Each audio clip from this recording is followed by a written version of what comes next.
জিনিসটা হলো যে আমরা মানে লিবিয়াতে গেছিলাম, মানে এখানকার একদল দালাল ধরে দালালের নাম কি? তারেক রহমান। বাড়ি কোথায়? বনবাড়ি। বাবার নাম কি? দেলোয়ার হোসেন। কত টাকা কন্ট্যাক্ট ছিল? এইখান থেকে ছিল 5 লাখ টাকা।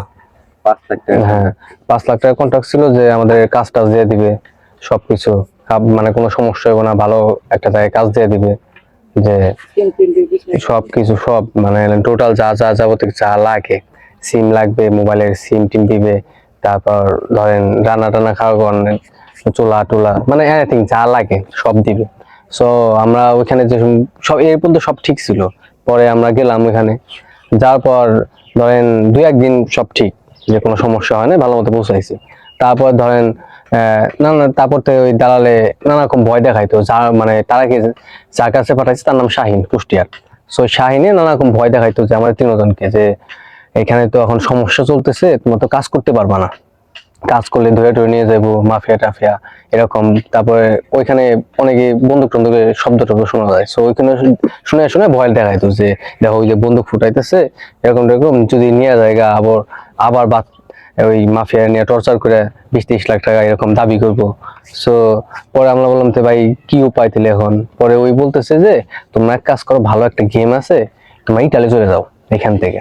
পরে বললাম যে ইটালি চলে যেতাম ভাই। গেম দেখি গেম জিনিসটা মানে ধরেন নৌকার মাধ্যমে ইটালি যায় লিবিয়া থেকে, সো ওইটাই গেম বলে ওইখানে ওরা আর কি। সো ওইখানে আমাদের বললো যে ভালোই আছে এরকম, তোমরা চলে যাও, ইটালি চলে যাও, তাহলে সমস্যা হইব না। পরে বললাম যে আমাদের ভাই এত টাকা দিয়ে আসলাম, এখন দেওয়া তো সম্ভব না।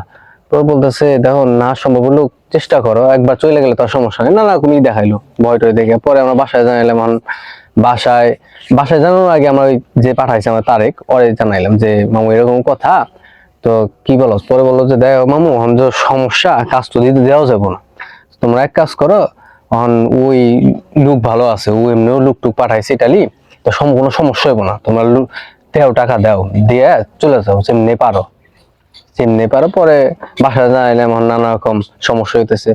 পরে বাসায় থেকে অনেক ধরেন সুদ টুট নিয়ে জমি টমি বিক্রি টিক্রি করে এইভাবে টাকা অনেক কষ্ট করে টাকা দিল, বললো যে 2-1 মাসের মধ্যে বা 15 দিনের মধ্যে গেম হয়ে যাবো, চলে যাবো আর কি, ইটালি চলে যাবো আর কি। পরে এরকম টোটালি কত দেওয়া হয়েছিল? এইখান দিচ্ছে 5 লাখ, পরে দিচ্ছে 8 লাখ, ওই বাসিতে 8 লাখ। ওই 8 লাখ টাকা দিছে হলো ওই ওই তারেকে যার কাছে দিতে বলছে তাকে তার টাকা দিছে আর কি। হ্যাঁ, এখানে এটা ব্যাংকের মাধ্যমে লেনদেন হয়েছে আর কি, লেনদেন হয়েছে। পরে টাকা মাকা দিলাম, সবকিছু ঠিক আছে। তারপর এখন বলে যে 3-4 দিন যায়, 15 দিন যায়, দেখতে দেখতে 1 মাসও চলে গেল, যে গেম দেয় না। বারবার বলি তারেকে, তারে বলি যে ভাই কেমনে কি আপনি দিতেছেন, খালি করে বলতো যে সমস্যা আছে এখন দেওয়া যাবে না, এরকম 3 মাস 4 মাস এরকম গেল। তারপর দেয় না। তারপর হঠাৎ করে একদিন বলতেছে পরে নানা রকম বলতেছে এখান থেকে সমস্যা, আর এই কারণে মানে আর এই শাহিনে বাসায় আইবো, পরে কোনো সমস্যা তো ত্রিপুলি পাঠাই দিন বাংলাদেশ থেকে, আর ত্রিপুল থেকে গেম দিবা, তোমরা অনেক ভালোভাবে দিবা, আমার লোক সব সেট করা আছে, তোমার কোনো সমস্যা হবে না। কারণ আমার তো চিনি জানি না। পরে বললো, পরে বলতেছে তাহলে, পরে আমাদের ত্রিপুলি পাঠাইলো, ওই দেশে আসলো, আমার ত্রিপুল পাঠাই দিল। পরে আমরা গেলাম ওইখানে, যাওয়ার পর সব ওইখানে গেলাম, 2-1 দিন ওইখানে ঠিক আসলো, যে কোনো সমস্যা হতো না, খাবার দেওয়ার সমস্যা কোনো সমস্যাই ছিল না। তারপরে থেকে ধরেন নানা রকম খাবার দিত না, 1 দিন দিলে 2 দিন দিত না, এরকম 7 দিন দিত না। 7 দিন পরে অল্প করে খাবার নিয়ে আসতো, যেরকম আমাদের ওইখানে ছিলাম 9 জন লোক, একটা রুমের মধ্যে আটকে রাখছিল, ধরেন কোনো সূর্য দেখা যায় না, মানে নানা রকম একটা টয়লেট, 9 জন মানুষ করি, ওইখানেই একটা রুম মধ্যে থাকতাম আমরা। সো এরকম পরে এরকম খাবার দাবার দিত, নানা রকম দিত। তারপর আমরা বলতাম, যে সময় বলতাম ওই সঙ্গে হয়তো বা লোকদের মাধ্যমে ওই দেশেই লিবিয়ান লোক দিয়ে পাঠাইতো, আবার রুম আটকাই দিত, বেরোন যেত না। পরে এরকম খাবার দেওয়া দিত না। পরে বলতাম বাসায় খাবার দেওয়ার কষ্ট, হ্যান ত্যান, ওরা তো বাসা থেকে বলতো, ওই তারিখে বলতো যে হ্যান ত্যান। ওই তারিখে আবার এই যার কাছে পাঠাইছিল শাহিন নাম, কুষ্টিয়া, সো তারে বলতো। পরে একদিন এরকম আমার মনে হয় 4 মাস 6 মাস পর ওই আপনার নিল আমাদের অন্য একটা গেম ঘরের মতো বলে, মানে ওই অনেক লোক থাকে ওইখান থেকে, মানে বুড়ো উঠাই দিব এরকম কিছু। সো এইখানে নিল, ওইখানে আমরা যে সময় গেলাম ওই দিনকে মনে হয় রোজার প্রথম দিন হইব মেবি।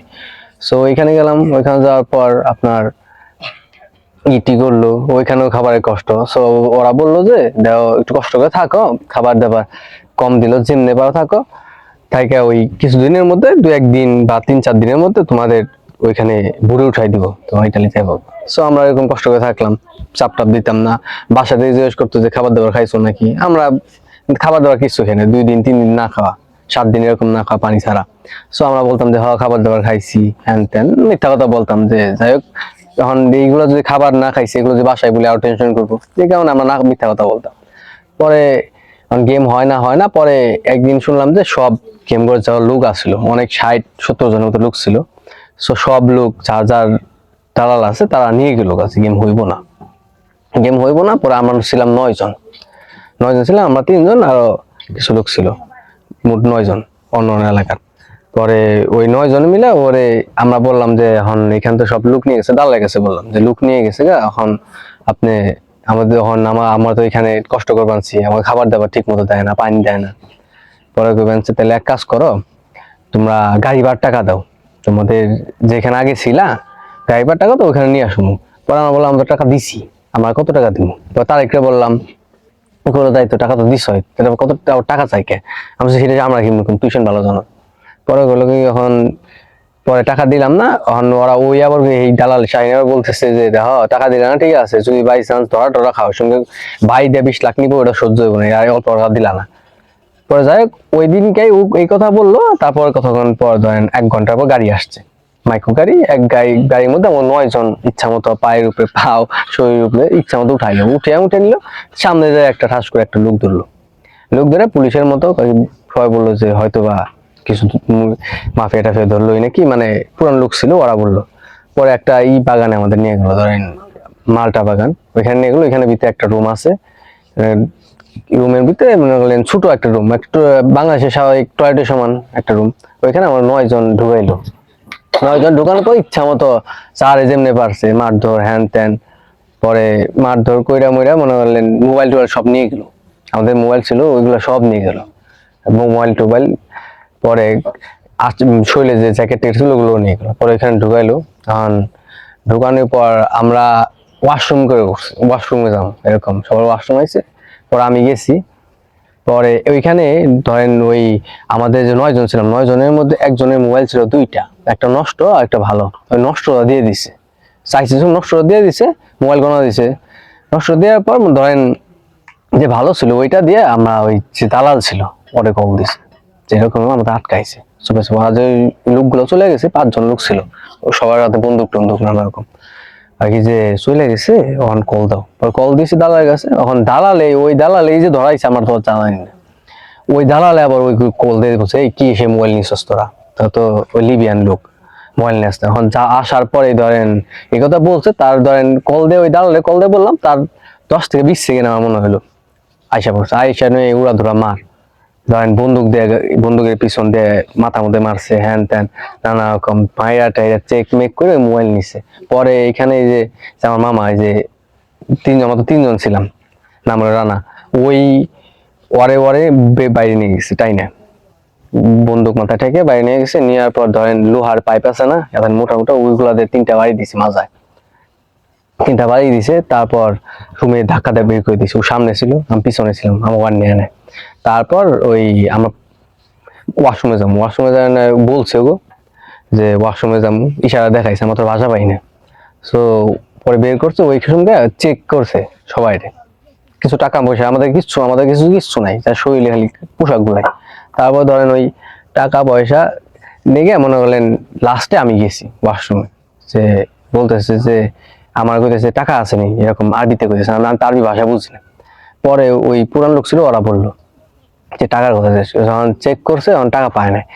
চেক না পাওয়ার কারণে ওই আবার নেশা করছে ওই দেশের লোক, যে যারা আমার বন্দি করছিল আমাদের, ওরা ধরে এরকম ওয়ালে বাড়ি দিছে, মাথায় 3টা বাড়ি দিছে। সো আমার দুম থেকে গেছে, কারণ ওরা ভিতরতে ভাবছে যে হয়তো পরে কারেন্টে শক দিতেছে, কারেন্টে যেরকম আলোচনা, আমি তো শ্বাস নিতে পারতেছি না। তারপর ধরেন পকেট থেকে চাকু বের করছে, এইখানে আমাদের ঠিকই এইখানে দেখেন দাগ। সো এখানে খুঁচা মারছে। তারপর আমি নিচে পড়ে গেছি, ধাক্কাতে ফালিয়ে দিছে, ফালিয়ে দিয়ে আমি ভিতরে ঢুকছি। ভিতরে ঢোকার পর তারপর ধরেন ওই ইয়ে আমাদের বাসায় থেকে ওই ওখানে আমরা কল দিই না 3 দিন 4 দিন, এরকম খবর নাই, কেউ খোঁজ খবর নাই, কোনো মোবাইল কোনো যোগাযোগ নেই। তারপর ওই দাঁড়ায় বলছে হ্যান ত্যান কই আমার বাচ্চা রাখো। তারপর এইখান থেকে কুষ্টিয়া গেছিল, তা শুনছি বাসাতে কুষ্টিয়া গেছিল সবাই মিলে। তারপর আমাদের 3 থেকে 5 দিন পর কোনো এমন রুমে ঢুকাইছিল, ধরেন কোনো জানলা নাই রুমে, কোনো জানলা কোনো ছিদ্রও নাই, এরকম রুমে ঢুকাইছিল। আমাদের কোনো খাবার দিত না, জাস্ট খালি যেরকম খালি একটা পানির বোতল দিছিল 9 জনের মানুষের, এত বড় একটা পানির বোতল। সো অল্প অল্প করে খাইতাম, এরকম 3-4 দিন কোনো খাবার নাই, কিচ্ছু নাই, ওইভাবেই। আর আইসা নানা রকম ধমকাইতো, মারধর করতো, নানা রকম করতো। তারপর ধরেন ওইখান থেকে আমাদের ওই বাসায় যাওয়ার পর ওই দালালে চাপ টাপ দিয়ে ওই বের করছে আমাদের, বের করে হ্যাঁ তাও বের করছে। তারপর নিচে হলো ওই যে যার কাছে আমরা কল দিছিলাম যে আমাদের লোক ধরছে, ওই যার কাছে দিছে, ওর কল দিছে, ওর কাছে পাঠাইছে। এখন ওই আবার নানা রকম চাপ দেয়, খাবার এনে টাকা আনো, গায়ে বাসা বাড়ানোর টাকা আনো, মোবাইল খরচানোর টাকা আনো, নানা রকম কথা। কারণ আমরা তো টাকা দিয়েই গেছি, আমাদের কথা যে টাকা তো দিছি আমরা, তো তাও তারপরেও বাসায় থেকে ওইগুলো আমরা জানি না আর কি, বাসার লোকরা জানে। বাসায় থেকে ধীরে ধীরে অল্প অল্প করে 10,000 20,000 30,000 এরকম এরকম টাকা নিচ্ছে। টাকা নিয়ে মানে ধরেন এরকম টাকা নিত, আমাদের খাবার দিয়ে গেছে ধরেন 2 দিনের 3 দিনের, বলতো যে 1 মাসের খাবার দিয়ে গেছি। আমার বড় জোর দিত খাবার 3 দিনের 2 দিনের, পানি দিত মানে পানিও মাইপে দিত। ধরেন আর বইলে গেত যে ওই পানি খাওয়া, সাপ্লাই পানি খাবো, যেগুলো নোনা পানি ওগুলো খাওয়া যায় না, জল চলে এখান থেকে, ওগুলো খাওয়া যায়, ওগুলো খাওয়া। ওয়াশরুম থেকে পানি এমনও আছে যে ধরেন পানি তৃষ্ণা লাগছে প্রচুর, কেউ মানে কুলাইতে পারতেছে না, পরে ওই ওয়াশরুম থেকে পানি খাওয়া হয়েছে, এরকমই করছে। সো তারপর ধরেন আমরা ওইখান থেকে ওই ইয়ের পর এই ইয়ের একটা লোক আছে, ওর তার মাধ্যমে ওই ওই যে মানে কুষ্টিয়ার একজন লোক ছিল পরিচিত আর কি, ওইখানে ব্যাঙ্গে থাকতো, ওই টিপুলি গেছিল, ওইখানে আমাদের এক রাত রাখছিল। পরে ওই তো আর পাউটাও ধরে ওর মাধ্যমে আমরা একটু বেরিয়েছিলাম, বেরিয়ে তারপর এখনো জায়গায় গেছিলাম আর কি। আপনি এই বিষয়ে আপনার থানায় কোনো অভিযোগ করছেন? হ্যাঁ, এই যে মানে অভিযোগ আগে আমি আসার পরে করা হয়তো, কিন্তু ওই যে দালাল ও খালি কবে আসছে, আমি অক্টোবরে আইসে কোনো অভিযোগ করেন না? অভিযোগ করি না, কারণ ওই বলছে যে ধরেন যে টাকা দিব, যে বলছে যে আমরাই বলছি তুইও তো ক্ষতিগ্রস্ত হয়েছস, আমরাও তো হয়েছি অনেক পরিমাণ। ক্ষতিগ্রস্ত কি এর ক্ষতিগ্রস্ত? মানে এই বলতেছে আমার অনেক টাকা লস গেছে, হ্যান ত্যান। আমি যা লস গেছে আমার তো কিছু টাকা করে দিবি, কারণ আমাদের তো অনেক পরিমাণ টাকা গেছে, সো আমাদের তো কোনই নাই, সো কিছু তো টাকা দিবি। ও বলতো হ্যাঁ মামু দিমুনি হ্যান ত্যান দিমুনি, নানা রকম দিয়ে যেতে, এরকম নানা রকম আশা দেখে কোনো টাকা দিত না। লাস্ট মুহূর্তে একদিন বললো যে মামু তুমি টাকা দিবি না তাই করছেন। পরে আমার এস এম এস এ বললো যে আমি টাকা দিতে পারবো না। তারপর তার কোনো কিছু করেন, তারপর ওই যে অভিযোগ করা হয়েছে আর কি। আপনি করছেন না, ওই আমাদের ফ্যামিলির লোকরা করা হয়েছে আর কি। যে রানা আশিক এরা যে বিদেশ গেছিল, এই সম্পর্কে আপনি কিছু জানেন?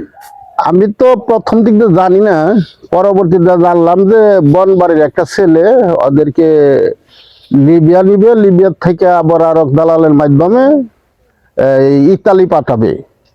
তো এই জন্য ওরা গেছিল ওখানে, আবার শুনলাম যে ওগো নাকি মাফিয়াই ধরছে।